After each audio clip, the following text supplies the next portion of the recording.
Welcome back, everybody. This is another episode of the Exodus Project. I'm your host, Steve Eisenhower. Today, I'm going to do a quick show on which Yeshua is the prophet like Moses. But before I get started, everyone, hit that subscribe button, turn on the notifications, give me a big thumbs up, and check the description for all the literary resources you may need for your studies of counter-missions, the origins of Christianity, the true historical Jesus, and the Noachide life. So let's get started. So as I said, which Yeshua is the prophet like Moses? This is an Exodus Project presentation. So a prophet like Moses. So a little background. We know that the book of Deuteronomy, as this picture shows, is the orations by Moshe to the people before his death and before they enter the promised land. So with that in mind, let's read here Deuteronomy 18:14. For these nations which you shall possess, listen to soothsayers and to diviners. But as for you, Hashem your God has not allowed you to do so. 15. The Lord your God will raise to you a prophet from your midst, from your brothers, like me. To him shall you listen. So we know the basic pshat of this is a recurring generational prophecy, right? This is how the people hear from Hashem, via the prophets. Prophets were a way to counteract idolatry in the world. For example, he mentions the soothsayers and diviners, etc.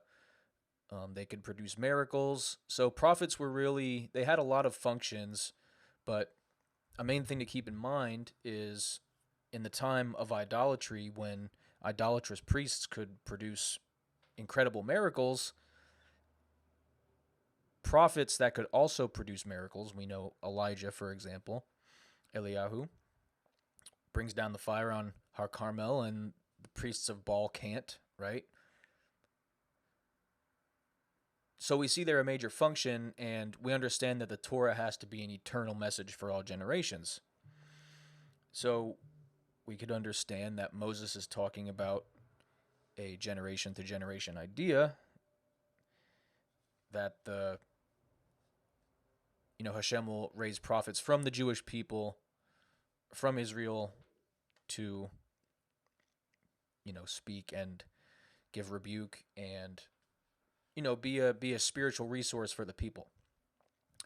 But at this very time, when the people are getting ready to go into the promised land, there is in fact a very imminent need for a prophet to rise up, because Moses isn't going into the promised land. He's giving these orations basically at the banks of the Jordan, getting ready to cross, right? Before he's not allowed to go in, though. So he's giving these orations, letting the people know. And as I said, there's an imminent need for Moses' successor.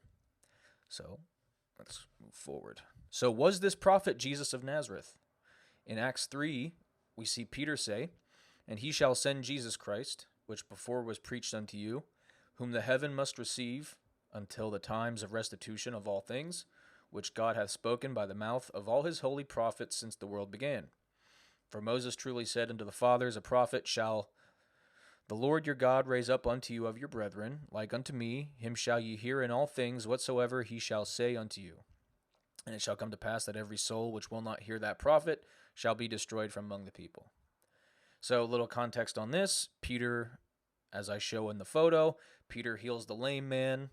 The Jewish people around are confused, saying, how did you do this?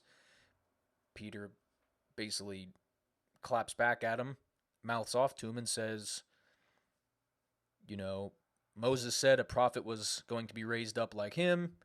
That's Jesus. And of course, Peter being a disciple of Jesus, his biggest fan, right? So he likens Jesus to this passage in Deuteronomy we just read, here recounted in Acts. Now, Acts wasn't written by Peter, so we can't be sure he actually said any of these things, but this is what we have to go off of. This is the claim that's made by the author of Acts from the mouth of Peter, as he would say. So Was it Jesus? Was Jesus the prophet Moses was talking about? I mean, was Jesus there on the banks of the Jordan before they crossed? Or was Moses just reassuring the people about something that wouldn't happen for another, what, 1,300 years? But let's move on. So did Jesus believe he was that prophet? So, a little context on first century Judaism and what the mindset, the worldview would have been. So, I have this a little out of order, but after Haggai, Zechariah, and Malachi, prophecy departed. And why is that? Well, as I had mentioned about prophets, being that counterweight to the, pagan soothsayers, people who could create miracles in the pagan religions, right? You had the prophets to be that counterweight. They gave rebuke, etc. Well, at the turn of the Second Temple period, Persia and Greece are now coming onto the scene. Persia especially, and then Greece after. But the MO of Greece at the time is thought, inflection, philosophy. No longer banking so much on, explicit displays of divine miraculous power, more so than you're getting into the more humanist ideas and a transcendent creator you can't sup with, and everything is about self-thought. I mean, that's all over Greek philosophy. So you didn't really so much have the need anymore for those not vulgar, but explicit prophetic acts of, the miraculous to be that level for the pagan sides of things. So what I'm saying is the dynamic of the world at the time is shifting, right? So it's no longer explicit miracles so much as a more intellectual society. So with that, you no longer need that type of prophetic display. And Christianity actually concedes this with their idea of the 400 silent years, which is basically the Second Temple period. So it is known by some members of the Protestant community as the 400 silent years because it was a span where no new prophets were raised and God revealed nothing new to the Jewish people. I mean, you have Hanukkah in that time, but there were no new writings. After Malachi, that's it. The Tanakh is sealed, right? This would be called the intertestamental period by the church. But they're conceding that for those 400 years, nothing was being revealed, nothing was going on. Prophecy had departed until Jesus, of course, is how they would describe that. But it poses a major problem as to why those 400 years are there. You would think there would be a continuation. So let's see what Jesus says. So bear in mind, everyone, the New Testament didn't exist at the time of Jesus. So the worldview Jesus had was 1, prophecies departed. And 2, in the absence of the prophets, everything depends now on the Sanhedrin, the judges, right? So in Matthew 23, Jesus says at the Sermon of the Mount, "Then spake Jesus to the multitude and to his disciples, saying, The scribes and the Pharisees sit in Moses' seat. All therefore whatsoever they bid you to observe, that observe and do, but do not ye after their works, for they say and do not." So he's basically saying they don't practice what they preach. But at the same time, what he is saying is they're in the seat of authority. And what they say about the Torah, their teachings are true. And that they're the seat of authority, not himself. He's saying they're the seat of authority when it comes to religious practicum.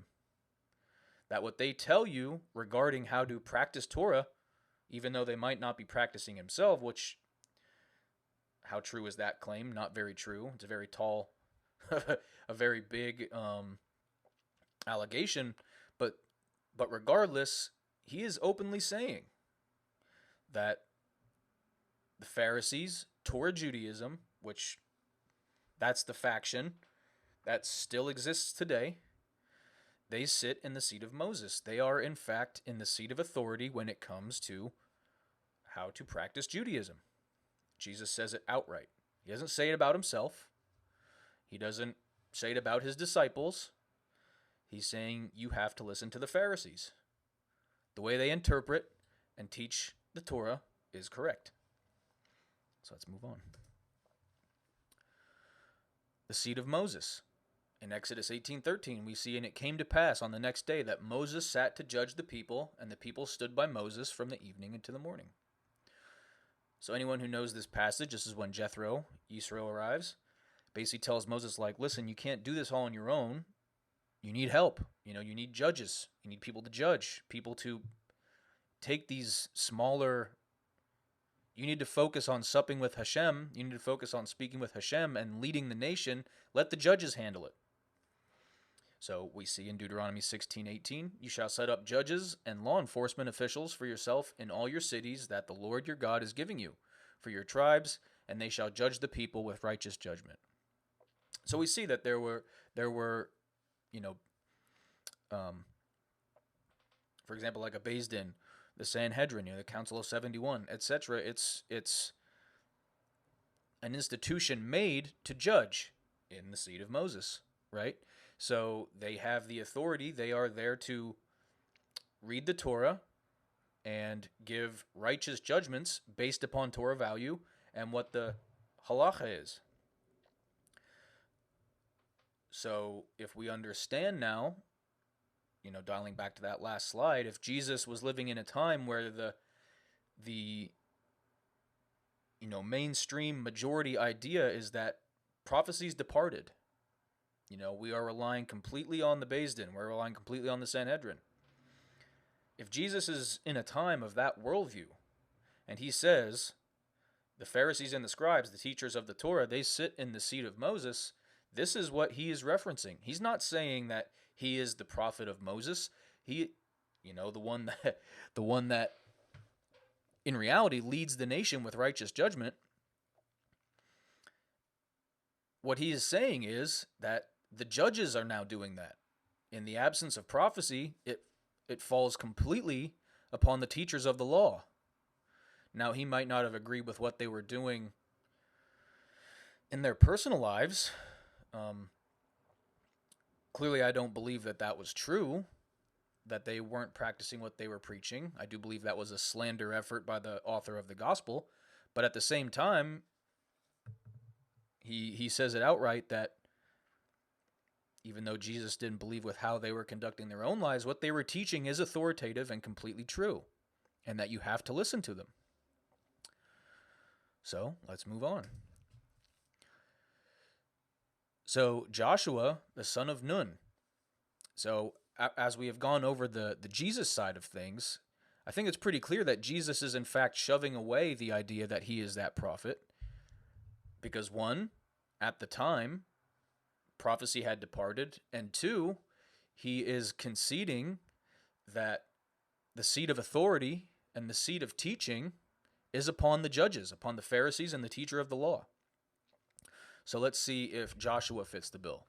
So Deuteronomy 34:9, and Joshua, the son of Nun, was full of the spirit of wisdom, for Moses had laid his hands upon him. And the people of Israel listened to him, and did as the Lord commanded Moses. Verse 10, and there had not arisen since in Israel a prophet like Moses. Now, this is key. Remember verse 10, has not arisen since in Israel a prophet like Moses, whom the Lord knew face to face. Verse 11, in all the signs and wonders which the Lord sent him to do in the land of Egypt to Pharaoh, and to all his servants, and to all his land, and in all that mighty hand, and in all that great and awesome deeds which Moses performed in the sight of all Israel. Okay, so this is the very end of Deuteronomy. Those are the last four verses of Deuteronomy. Moses lays his hands upon Joshua, gives over the authority, right? Shows him that he's the successor, gives him the spirit of wisdom, Hashem's wisdom, the spirit of Torah, those are synonymous. And then it goes on to list that there had not yet arisen a prophet like Moses, someone who God used to demonstrate these signs and wonders in the sight of Israel to show that he is the one whom Hashem has chosen as the leader and prophet to the people. So that's the final few verses of Deuteronomy. So now let's move forward to the slide I've titled Arise Joshua. And like I said in the previous slide, it said there had not yet arisen a prophet like Moses. But Joshua 1 says, and it was after the death of Moses, the servant of the Lord, that Hashem spoke to Joshua the son of Nun, Moses' minister, saying, Moses my servant is dead. Now therefore arise. That's so crucial. Cross over the Jordan, you and all this people, to the land which I give to them, to the people of Israel. What did I say to look at? It said there had not yet arisen a prophet like Moses. Now, if Moses is still alive, can a prophet like Moses arise? Or do you have to wait until, chronologically when Joshua 1 is being written, till Moses dies? It isn't until Moses is gone that you have the need for a prophet like Moses to arise, right? So Joshua 1, I'll read it again, and it says, And it was after the death of Moses, the servant of the Lord, that the Lord spake to Joshua the son of Nun, Moses' minister, whom, as we said, Moses laid his hands upon, and before the people showed his successor. It says, Moses my servant is dead, now therefore arise. Had not yet arisen, therefore arise. Cross over the Jordan, you and all this people, to the land which I give them, to the people of Israel. Now we're going to move on to Joshua 3, because we saw in the previous passages from Deuteronomy, it said that there had not yet arisen a prophet like Moses, whom God used to perform all these signs and wonders in the eyes of Israel. So let's see what Joshua 3 says. Verse 7, And the Lord said to Joshua, This day will I begin to magnify you in the sight of all Israel, that they may know that as I was with Moses, so I will be with you.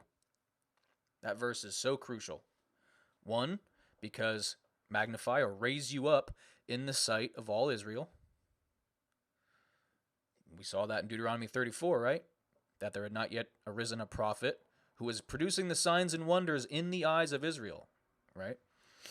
So, right there, Joshua 3:7 says straight up, raise you up in the eyes of Israel, that they may know that as I was with Moses, so I will be with you.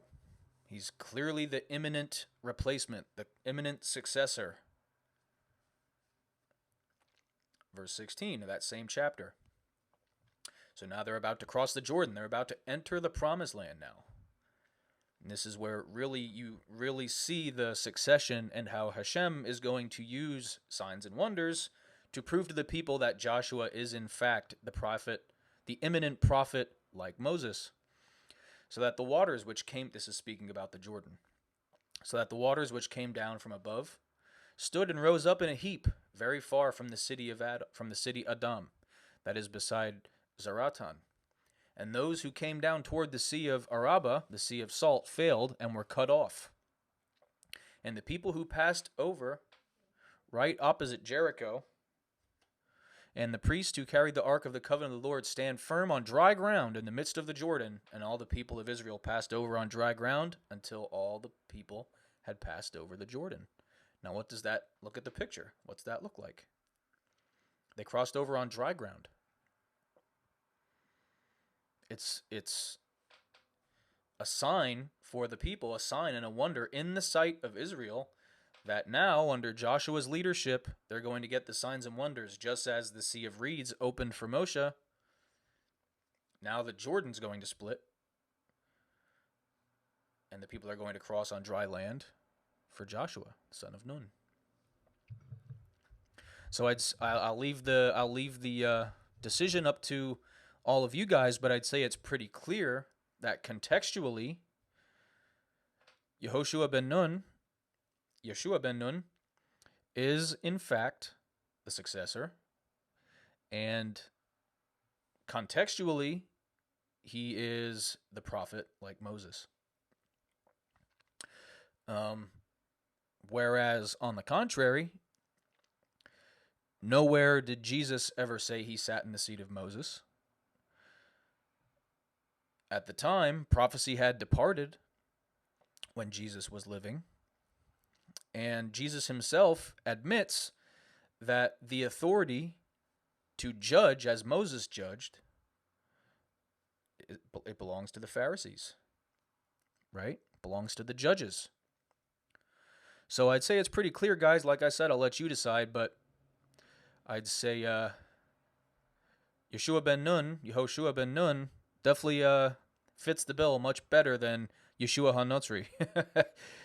So, yeah, guys. Until next time, I'm Steve Eisenhower. I really hope this helped.